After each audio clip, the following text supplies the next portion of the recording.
Hey everybody, this is Robius5991 here with Online Nights, and today I'm here to bring you another Halo 4 Forge map showcase.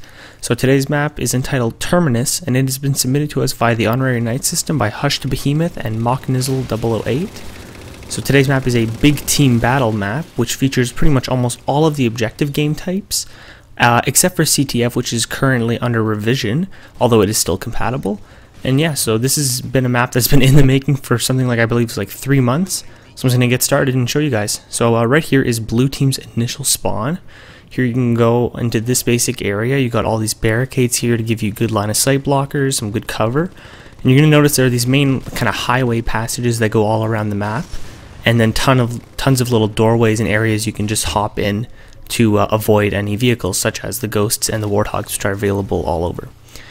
So these are the kind of underground tunnels, kind of like the sunken town, I believe the call out for it was. So you can move around here.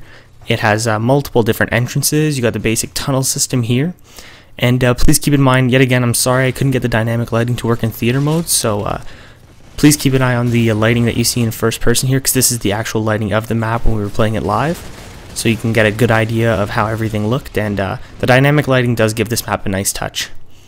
I absolutely love the name they give this area here. It's called C-Section. And I know it's a very unique name to give an area of a map, but the main reason for it is the extraction site C, so Charlie.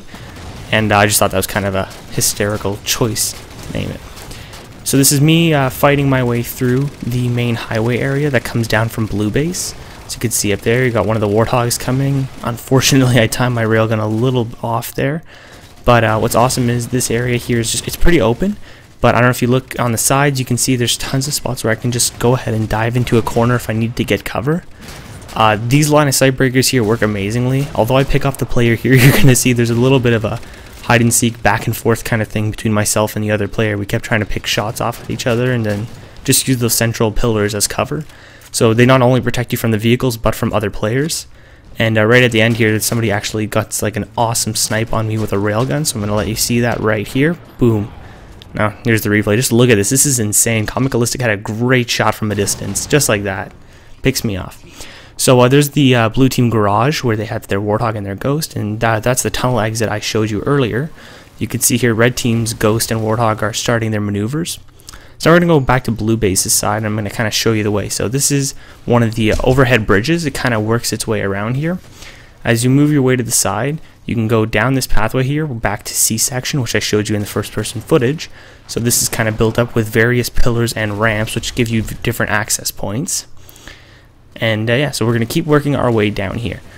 This is more on red team's side, as you can tell from the coloring. There's a separated bridge here. You can clear it with a vehicle, but it's pretty tricky, so I suggest sticking to the main bridge.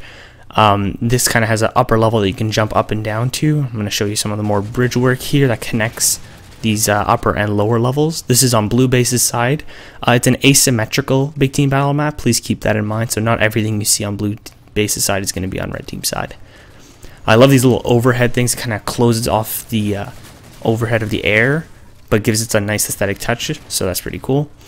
So you work our way over here. You're going to see once again, this is another one of those entrances on blue base's side to the sunken tunnels beneath the base. This is where I showed you, and there's the yellow flashing light that you may have noticed earlier. Then as we work our way over here, once again, you're going to see with the actual dynamic lighting, this is me trying to pick off some of the turret operators. If used properly and worked into the corners, turrets can be an essential tool. They will get you a lot of points. Otherwise, though, you are very vulnerable when you carry them out in the open highways. This is me trying to keep this central area in control when we're playing a big team battle. So I was combating there. We sadly lost our Ghost, but you can still hold the perimeter. I happen to do really well here because I had a sniper helping me out. And even though the enemy managed to get a saw, I still managed to take them out. Once again, you're going to see this is the central area of the map where both teams' bases kind of intertwine. And this is where the combat gets going. So here's the sunken village part here on red team's side. And once again, you can tell very evidently just because of all the coloring, it really helps you get your bearings depending on where you are on the map. So this opens up to this area here, and I showed you what happens when you go up on the right, so I'm going to show you if you go straight, it'll bring you into another area, and this one's kind of, the call out for it is Hot Pocket. The reason for that is just because it's kind of in a pocketed area. You got the turret on the side, a lot of combat goes down here, and it's definitely one of the choke points that you can hold, let's say, while playing Extraction or something. And this is awesome. This is footage from Hushed Behemoth, one of the map creators. I just had to put this in here because he gets a reverse mongoose splatter. Look at that. That is incredible. I've never seen one of those in Halo 4. I just thought that was such a cool touch to add to the feature. So this is red team's base. Ironically, blue team is in control of it at the moment. But as you work your way up the ramps, you can see once again very evidently that it is red base thanks to the coloring. I always find that's a good tool to help players get their bearings in case they happen to get like a little bit lost in the map.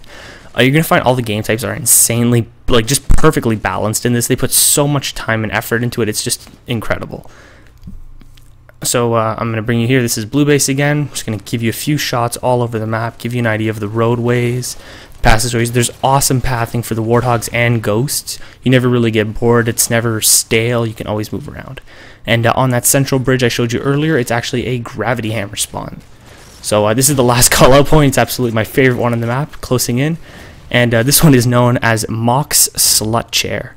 And you can see exactly why. Everybody likes to teabag it. It's very out of place. It's just hysterical. So people fight for the chance to teabag for it. And a lot of them end up getting killed, actually, by making themselves vulnerable. But it's a good point to like just call your team, tell them, oh yeah, I'm at Mock's Slut Chair.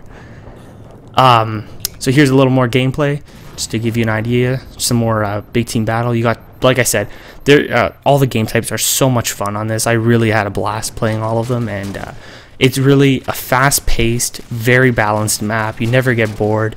It's overall a great experience, and I think Behemoth and Mock did an amazing job with this, and I highly suggest you guys go ahead and give this a download.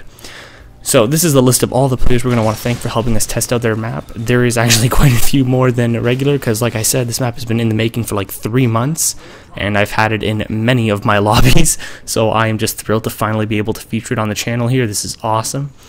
And yeah, so be sure to check out their file shares. They'll probably have some other maps up there, and they're both amazing forgers, and check out their content. They do just absolutely great work. So this has been Robius5991 here with Online Knights. If you want to have your map featured like this, please check the link to the video for the honorary knight system at the end of this video. Thank you so much for watching. If you enjoyed the video, please rate, comment, and subscribe, and I'll see you guys next time.